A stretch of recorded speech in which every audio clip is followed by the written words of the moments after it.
மகரம்.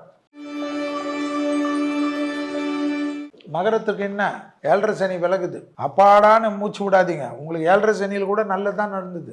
ஆனால் ஹெல்த் நீங்களே கெடுத்துப்பீங்க. எக்ஸசைஸ் மட்டும் பண்ணாதீங்க. உடற்பயிற்சி பண்ணலன்னா மகரத்துக்கு எப்பவுமே நல்லது இல்லை. ஏன்னா சனி உடைய ராசிக்காரங்க நீங்கள். சனி ஆட்சி பெற்ற ராசிக்காரர்கள் மகரம் கும்பெல்லாம். பக்கத்து ராசியே சனி உடைய வீடு.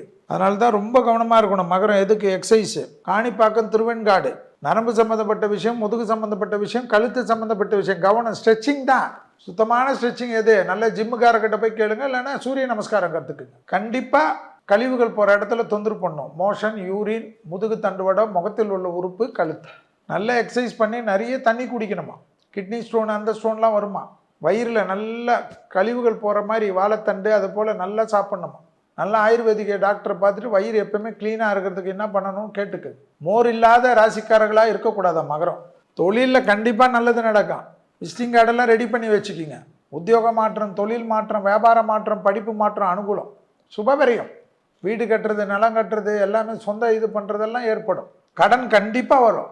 எதிரிகள் விஷயத்தில் கோபத்தாபக்கூடாது.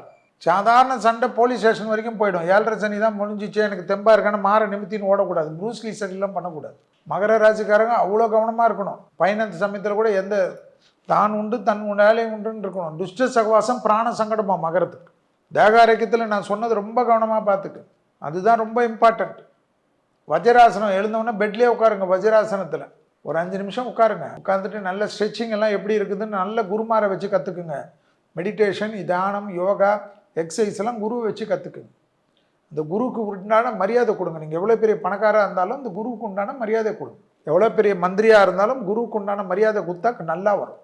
தொழில் கண்டிப்பாக டெவலப்மெண்ட் அதிகமாக வரக்கூடிய ராசி யாருன்னா மகரம். இந்த 2025 ஏன் வரும் கேட்கணும்.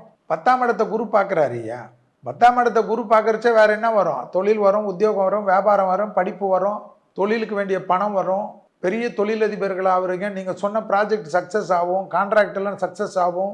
சாதாரண தொழில் செய்யலாம்னு பயந்துருந்தவங்க 4-5 பிரான்ச் போட்டு டெவலப் ஆகிடுவீங்க.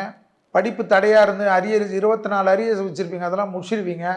பெரிய சந்தோஷம் கிடைக்கும். உத்தியோக பிராப்தம் கிடைக்கும், உத்தியோக மாற்றம் கிடைக்கும், எல்லாம் கிடைக்கும்.